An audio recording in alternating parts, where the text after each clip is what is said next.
Sebelumnya izin bertanya Bu, apa sudah kelihatan Bu layarnya? Udah, Nak. Oke, saya mulai ya Bu. Selamat siang semuanya, selamat siang Ibu dan rekan-rekan Siang. penguji. Sebelumnya terima kasih sudah meluangkan waktunya untuk hadir di presentasi proposal saya. Jadi untuk proposal saya mengangkat judul yaitu analisis pengaruh penggunaan aplikasi e-filing dan pemahaman perpajakan pada peningkatan kepatuhan pembayaran pajak oleh wajib pajak orang pribadi.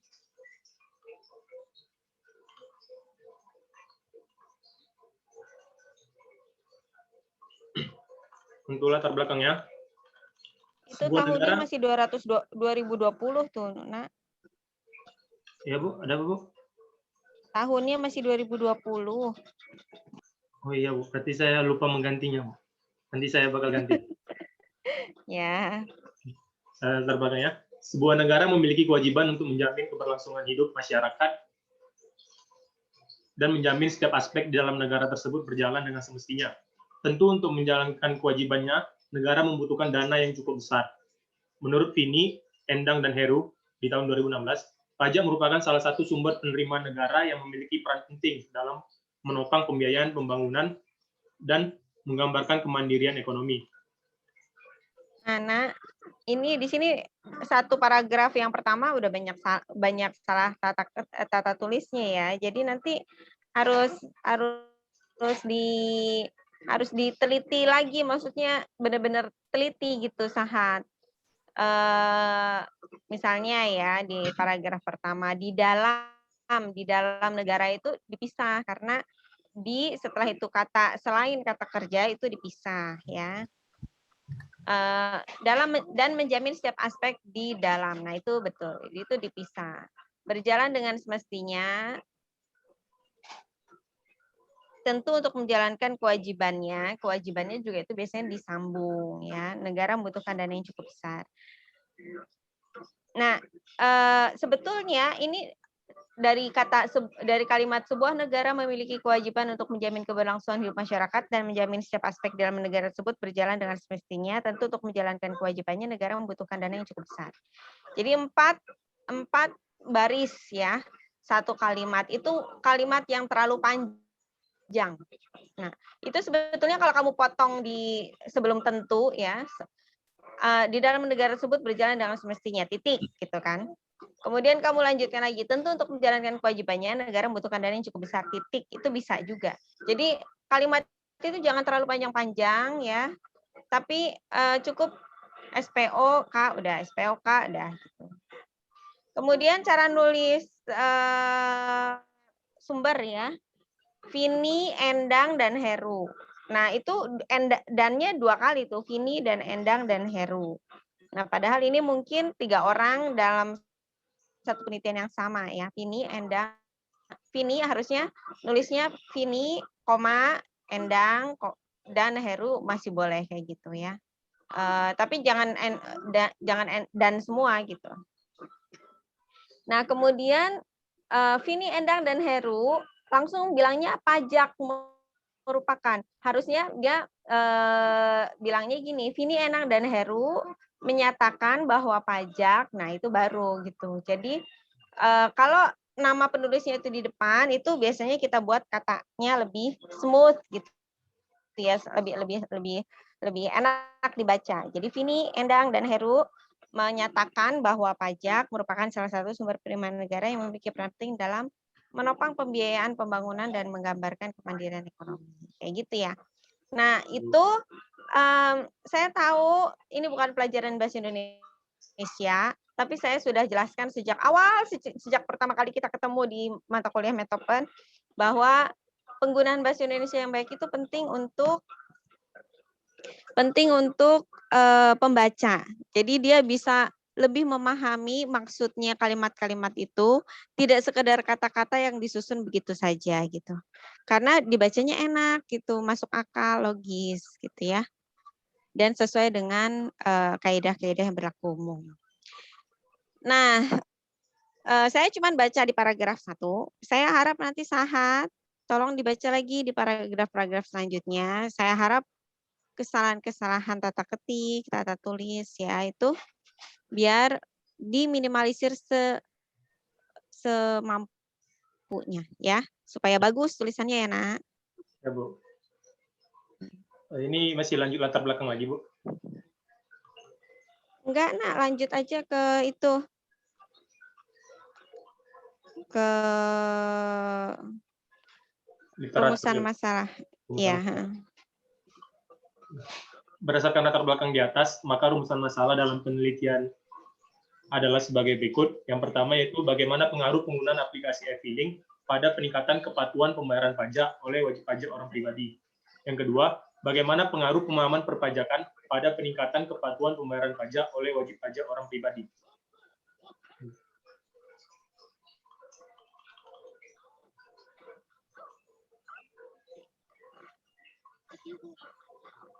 Bisa dilanjutkan, Bu? Ya, Nak. Kalau boleh ke kajian empiris ya. Soalnya ini kita bicara ke peningkatan kepatuhan ya. Peningkatan kepatuhan itu berbeda dengan kepatuhan aja.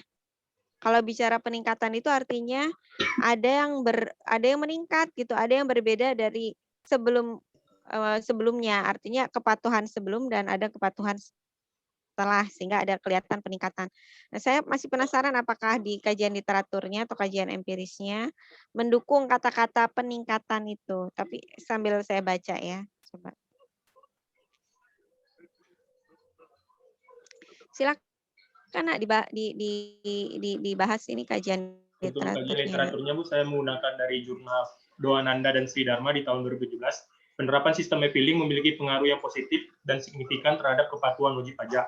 Kemudian, pengetahuan perpajakan memiliki pengaruh yang positif dan signifikan terhadap kepatuhan wajib pajak. Wajib pajak akan patuh pajak jika terlebih dahulu timbul kesadaran akan pentingnya pajak dari dalam dirinya. Kemudian, jurnal kedua yang saya gunakan yaitu dari Wulandari tahun 2016. Penerapan e-filing dapat dilihat dari persepsi wajib pajak dalam menggunakan e-filing. Wajib pajak yang menganggap bahwa e-filing bermanfaat dan memudahkannya dalam melaksanakan kewajiban perpajakan akan membuat wajib pajak merasa puas menggunakan e-filing, dan selanjutnya membuat wajib pajak semakin patuh. Jadi semakin baik penerapan e-filing, maka kepatuhan wajib pajak akan semakin meningkat. Nah, ini dua penelitian yang barusan, Wulandari dan sebelumnya, itu bicaranya e-filing terhadap kepatuhan wajib pajak, bukan e-filing terhadap peningkatan kepatuhan wajib pajak. Nggak ada kata-kata peningkatannya.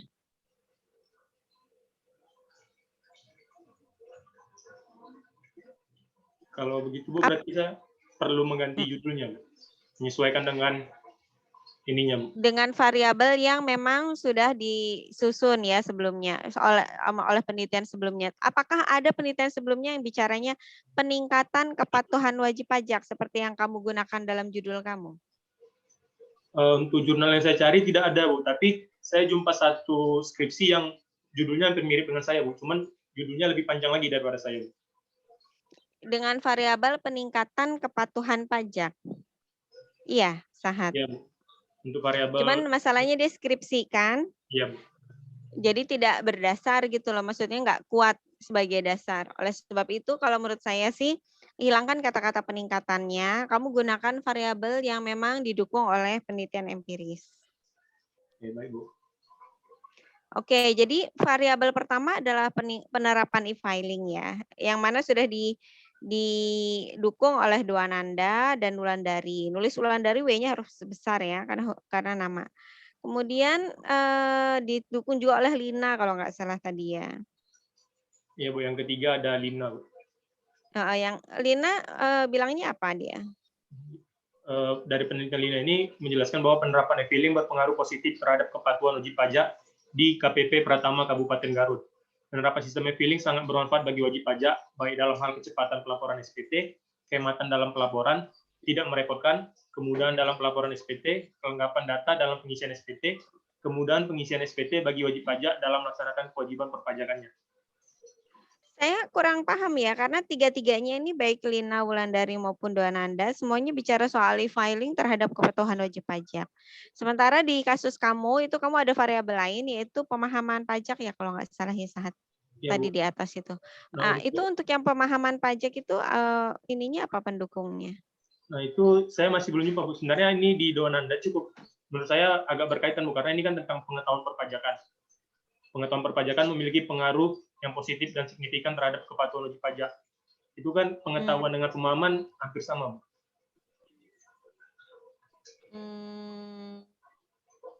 Kalau memang kamu referensinya Dwananda, kamu gunakan variabel yang sama. Oke, Bu. Berarti saya harus menggunakan pengetahuan ya, Bu, untuk judul saya. Iya, kecuali kalau kamu ada variabel, ada penelitian yang lain yang bilangnya pemahaman, ya mungkin kamu bisa menggunakan pemahaman plus Dwananda ini kamu jadikan, karena hampir mirip ya, boleh kayak itu. Tapi jangan, kalau cuman dasarnya hanya Dwananda, maka gunakan variabel yang sama. Tapi kalau ada penelitian yang lain yang bilangnya pemahaman, ya kamu bisa tetap menggunakan pemahaman. Saran saya sih sebaiknya cari penelitian lain ya. Karena saya pikir udah cukup banyak yang tentang pemahaman pajak, walaupun nggak berkaitan langsung dengan e-filing-nya. Jadi mungkin kamu bisa nyari yang tentang pemahaman pajaknya terhadap kepatuhan pajak ya, pemahaman pajak terhadap kepatuhan pajak itu udah cukup banyak gitu.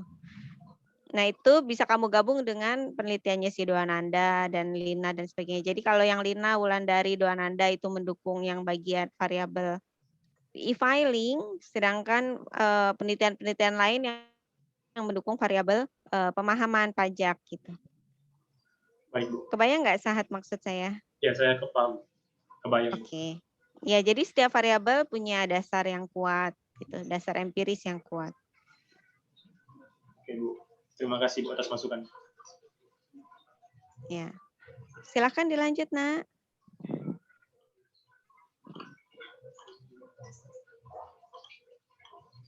Habis kajian literatur kita masuk ke ini ya, Bu, pengembangan hipotesis. Ikutin ke pengembangan hipotesis dan seterusnya ke bawah ya. Berdasarkan uraian di atas, maka dapat dirumuskan bahwa hipotesis dalam penelitian ini adalah sebagai berikut. Jadi saya menggunakan dua hipotesis, Bu. Hipotesis pertama, penerapan aplikasi e-filing berpengaruh terhadap peningkatan kepatuhan pembayaran pajak oleh wajib pajak orang pribadi.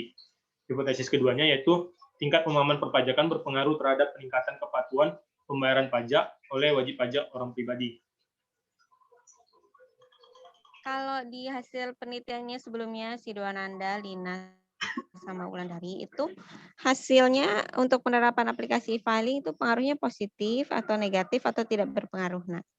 Positif. Semuanya pengaruhnya positif, Nak? Ya, Bu.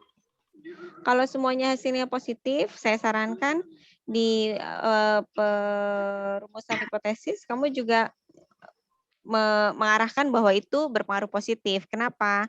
Karena pertama, satu, semua hasil empiris menunjukkan bahwa aplikasi e-filing itu berpengaruh positif ya. Jadi kamu punya dasar yang kuat kenapa kamu berpikir ini akan berpengaruh positif. Kedua, secara logis, secara ini common sense ya atau teoritis gitu ya, bahwa ketika e-filing itu diterapkan, maka orang itu akan lebih mudah untuk mematuhi pajak gitu karena semuanya sudah online ya, lebih mudah di-send gitu kan, dikirim gitu ya, sehingga tingkat kepatuhannya itu kemungkinan akan lebih tinggi dibandingkan tanpa e-filing kan gitu ya. Jadi secara logis itu masuk akal, teoritis masuk akal. Secara empiris artinya secara pengalaman dari studi-studi terdahulu itu juga mendukung sehingga bisa kamu bilang di sejak awal hipotesisnya positif. Kebayang nggak maksud saya? Kebayang, Bu. Ya. Sama demikian juga dengan hipotesis 2 gitu ya. Kalau memang nanti kamu lihat hasilnya semuanya positif, saya sarankan kamu ambil juga positif ya. Karena masuk akal, semakin orang paham itu kemungkinan dia akan lebih patuh gitu ya. Semakin dia ngerti itu biasanya dia akan lebih patuh gitu karena dia ngerti maksudnya ini gitu ya. Seperti itu. Saran saya juga di sini harusnya biasanya ada kerangka pemikiran ya atau kamu buat gambarnya sehingga bisa kelihatan variabel X1, variabel X2 terhadap variabel Y itu kelihatan. Ibu, saya boleh bertanya nggak, Bu? Tahu kerangka pemikiran? Ya, silakan, Nak. Ini, Bu, terkait sebenarnya bukan terkait hipotesisnya, Bu, tapi terkait judul saya, Bu. Di sini kan wajib pajak ini kan, Bu, untuk tingkat Batam sendiri kan terlalu banyak gitu, Bu, wajib pajak. Jadi boleh nggak kalau saya mempersempit dengan untuk khusus mahasiswa Poltek saja, Bu, untuk kelas malamnya, Bu. Boleh, Nak. Boleh, boleh. Berarti di judulnya saya perlu membuat mahasiswa Politeknik Negeri Batam. Bisa di judul, bisa di batasan masalah. Kamu punya batasan masalah nggak, Nak? Iya, Bu. Kebetulan di batas masalah sudah saya buat, Bu, untuk Udah dibuat. Bagus ya, kalau gitu. Boleh, boleh. Di batasan masalah kamu buat, nanti di bagian sampling atau populasi dan sampel kamu buat juga nggak? saya buat juga, Bu. Oke, yang penting konsisten. Di atas sudah disebutkan hanya untuk mahasiswa kelas karyawan Politeknik Batam yang punya NPWP misalnya gitu kan. Di bawah juga disebutkan hal yang sama. Secara konsisten ya. Yang penting itu konsistensinya. Saya lanjutkan lagi, Bu. Iya. Berikutnya itu metode penelitian. Jenis penelitian ini adalah penelitian kuantitatif, yaitu penelitian yang menguji hubungan sebab akibat antara variabel independen dan variabel dependen. Pemilihan jenis penelitian ini dikarenakan penelitian ini bertujuan untuk mengkonfirmasi apakah benar penggunaan aplikasi. Oh, mohon maaf sebelumnya, Bu, ini saya belum ganti dari judul sebelumnya, Bu. Iya, nggak apa-apa. Aplikasi Nanti Epic. pokoknya semua proposal semuanya harus konsisten untuk direvisi ya. Ya, ini mengkonfirmasi apakah benar penggunaan aplikasi e-filing dan tingkat pemahaman pajak mempengaruhi peningkatan kepatuhan wajib pajak pribadi untuk melaksanakan kewajibannya membayar pajak. Itu untuk metode penelitiannya. Sudah baik, Nak.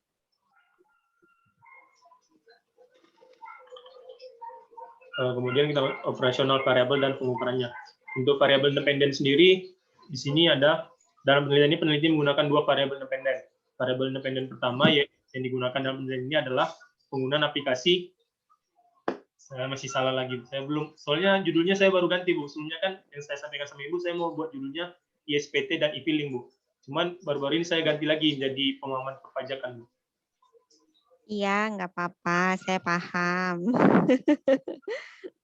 Kalau sekarang ganti-ganti kan masih nggak apa-apa. Nanti daripada kalau udah sidang proposal beneran kan lebih repot lagi kamunya. Mendingan dari sekarang. Jadi variabel independennya itu, Bu, ada penggunaan aplikasi e-filing dan tingkat pemahaman perpajakannya, Bu, untuk variabel independen. Kemudian variabel Iya. dependennya itu ada tingkat kepatuhan pembayaran pajak. Itu. Saya lanjut lagi, Bu. Iya, Nak. Untuk jenis dan sumber data, untuk memperoleh data yang diperlukan, peneliti melakukan survei kepada para wajib pajak dengan cara memberikan kertas kuesioner yang terdapat pertanyaan terkait kepatuhan pembayaran pajak. Jenis datanya adalah data ordinal dengan keterangan sebagai berikut.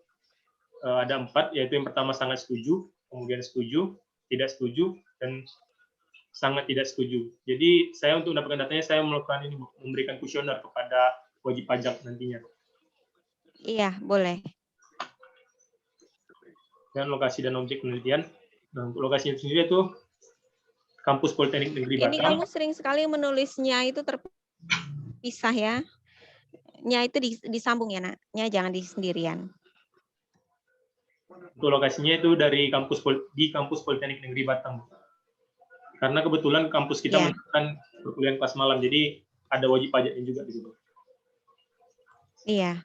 Tapi nulis Politeknik Negeri Batam juga harus besar karena nama ya. Kemudian kita masuk ke teknik penetapan jumlah sampel. Penelitian ini menggunakan rumus Slovin untuk menetapkan jumlah sampel yang diperlukan. Penggunaan rumus ini dikarenakan rumus ini cukup sederhana dalam pengaplikasiannya dan jumlah populasinya diketahui. Rumus Slovin-nya adalah sampel sama dengan populasi dibagi populasi kali error kuadrat ditambah 1. Tapi kamu sampai sekarang belum menentukan jumlah target sampelnya kah? Belum, Bu. Karena populasinya sendiri saya belum bertanya, Bu, ke Kampus Politeknik Negeri Batam, Bu. Iya, kalau pertama kamu bisa tanya atau kamu bisa melakukan estimasi ya berdasarkan data BPS misalnya. Kalau mau kamu tanyakan itu jauh lebih baik, tapi kalau kamu nggak nanya ya bisa pakai data BPS tentang tenaga kerja ya, berapa persen yang kira-kira masuk yang punya, kalau tenaga kerja kan kemungkinan punya NPWP walaupun dia nggak mesti harus bayar pajak gitu kan. Kemudian kamu juga bisa menggunakan rumus lainnya yang kalau populasinya tidak kamu ketahui, kamu bisa nyari gitu maksudnya. Karena selain rumus Lovin itu juga ada rumus untuk penentuan sampel untuk populasi yang tidak diketahui. Ya. Kalau Sahat merasa susah sekali nih nyari datanya, ya sudahlah, pakai aja populasi yang tidak diketahui. Gitu ya, Sahat. Nah, waktu saya sudah habis nih. Sedikit lagi. Kira-kira ada yang mau ditanyakan nggak? Kalau dari saya tidak ada, Bu. Oke.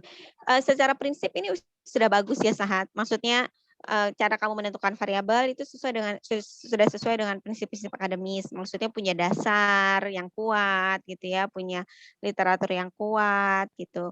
Semuanya berbasiskan data gitu. Itu sudah cukup baik sekali. Tinggal diperbaiki aja konsistensinya ya, Nak ya. Ya, Bu. Ya, silakan ditutup.